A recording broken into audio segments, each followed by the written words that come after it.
उत्तर प्रदेश की 10 राज्यसभा सीटों पर मंगलवार को चुनाव होना है।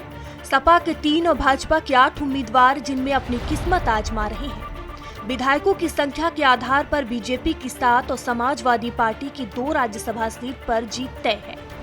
बीजेपी अपने 8वें कैंडिडेट संजय सेठ को जिताने की जुगत में है, जबकि देखना है कि वरीयता के आधार पर समाजवादी पार्टी जया बच्चन, रामजी लाल सुमन और आलोक रंजन में से किसे अपना तीसरा कैंडिडेट बनाती है। सपा के पत्ते खुलने के बाद ही साफ होगा कि मंगलवार को संजय सेठ का मुकाबला किसके साथ होगा। राज्यसभा की 10 सीटों के लिए 11 उम्मीदवार मैदान में हैं। इनमें सपा भाजपा दोनों ही पार्टियां सियासी जोड़ तोड़ और अपनी गणित बैठाने में लगी हुई हैं। बीजेपी की तरफ से राज्यसभा चुनाव में आरपीएन सिंह, चौधरी तेजवीर सिंह, अमरपाल मौर्य, संगीता बलवंत, सुधांशु त्रिवेदी, साधना सिंह, नवीन जैन और संजय सेठ चुनावी मैदान में हैं। वहीं सपा से जया बच्चन, रामजी लाल सुमन और रिटायर्ड आईएएस अधिकारी आलोक रंजन राज्यसभा प्रत्याशी हैं। बीजेपी के 8वें कैंडिडेट संजय सेठ हैं, जबकि सपा का तीसरा प्रत्याशी अभी तय नहीं है। राज्यसभा की सभी 8 सीटों को जीतने के लिए भाजपा पूरी कोशिश कर रही है। अपने एनडीए गठबंधन के सभी विधायकों को लोक भवन में राज्यसभा चुनाव में वोट डालने की ट्रेनिंग दी। वहीं सपा अपने विधायकों को राज्यसभा चुनाव में वोट डालने की प्रक्रिया पहले ही समझा चुकी है। शनिवार को रामगोपाल यादव ने प्रदेश सपा मुख्यालय पर विधायकों को राज्यसभा चुनाव में मतदान का तरीका बताया। सपा के इस प्रशिक्षण कार्यक्रम में 6 विधायकों को छोड़कर अन्य सभी मौजूद रहे।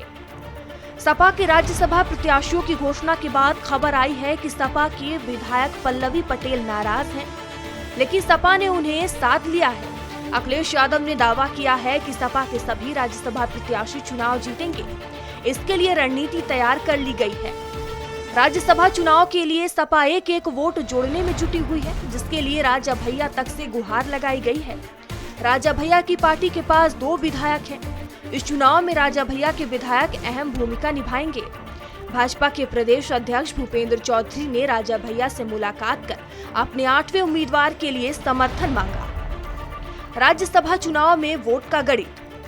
यूपी विधानसभा में विधायकों की कुल संख्या 403 है, जिनमें से 3 सदस्यों का निधन हो चुका है।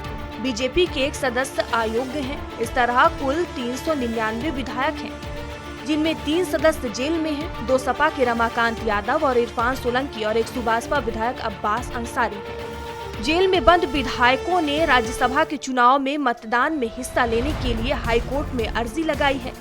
एक राज्यसभा की जीत के लिए 37 विधायकों का समर्थन चाहिए होगा। बीजेपी को अपने 8 राज्यसभा सदस्यों को जिताने के लिए 296 विधायकों का समर्थन चाहिए, जबकि समाजवादी पार्टी को 3 राज्यसभा सीट जीतने के लिए 111 विधायक चाहिए होंगे। जयंत चौधरी के एनडीए खेमे में आने से बीजेपी के लिए 8वें कैंडिडेट की राह आसान हुई है, लेकिन जीत तय नहीं है। इसके लिए एक वोट के जुगाड़ में सपा और बीजेपी लगी हुई है, जिनमें वरीयता का दांव बहुत अहम होगा।